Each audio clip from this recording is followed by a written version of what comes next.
नमस्कार दोस्तों, स्वागत है आप सभी का हमारे चैनल भक्ति ज्ञान में। दोस्तों, आज मैं आपको भाद्रपद मास की अमावस्या की कहानी सुना रहा हूँ। भाद्रपद महीने की अमावस्या को पिठौरी अमावस्या के रूप में मनाया जाता है। इस दिन महिलाएं अपनी संतान की लंबी आयु के लिए व्रत रखती हैं। ऐसी मान्यता है कि माँ दुर्गा की कृपा से संतान को न सिर्फ लंबी आयु मिलती है, बल्कि मृत संतान को भी नया जीवन मिल सकता है। पिठौरी अमावस्या के दिन आटे से 64 देवियों के पिंड बनाकर उनकी पूजा की जाती है।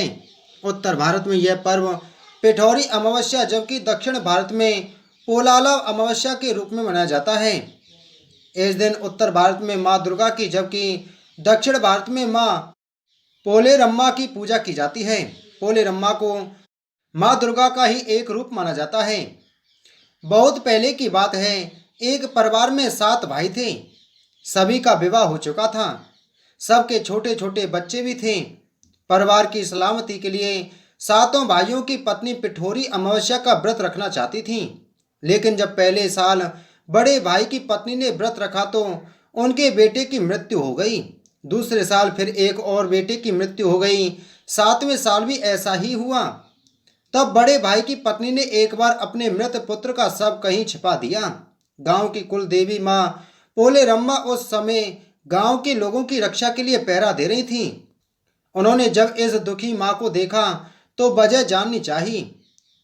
जब बड़े भाई की पत्नी ने सारा किस्सा सुनाया तो देवी पोलेरम्मा को दया आ गई। उन्होंने उस दुखी माँ से कहा कि वह उन उन स्थानों पर हल्दी छिड़क दे जहाँ जहाँ उसके बेटों का अंतिम संस्कार हुआ है। माँ ने ऐसा ही किया। जब वह घर लौटी तो सातों पुत्र को जीवित देख उसकी खुशी का ठिकाना ना रहा।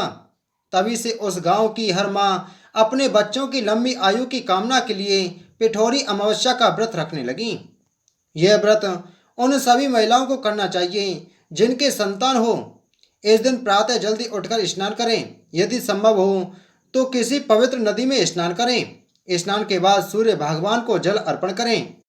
अमावस्या को पितरों का दिन कहा जाता है, इसलिए इस दिन पिंडदान और तर्पण भी करें। इसके पश्चात पूजन हेतु आटे से देवियों की 64 प्रतिमा या पिंड बनावें।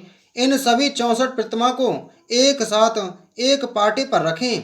भगवान को भोग लगाने के लिए आटे से बनने वाले व्यंजन बनाएं। संध्या समय विधि विधान से देवी की पूजा करें।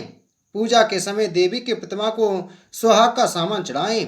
पूजन के पश्चात ब्राह्मण को भोजन करा के स्वयं भोजन करें।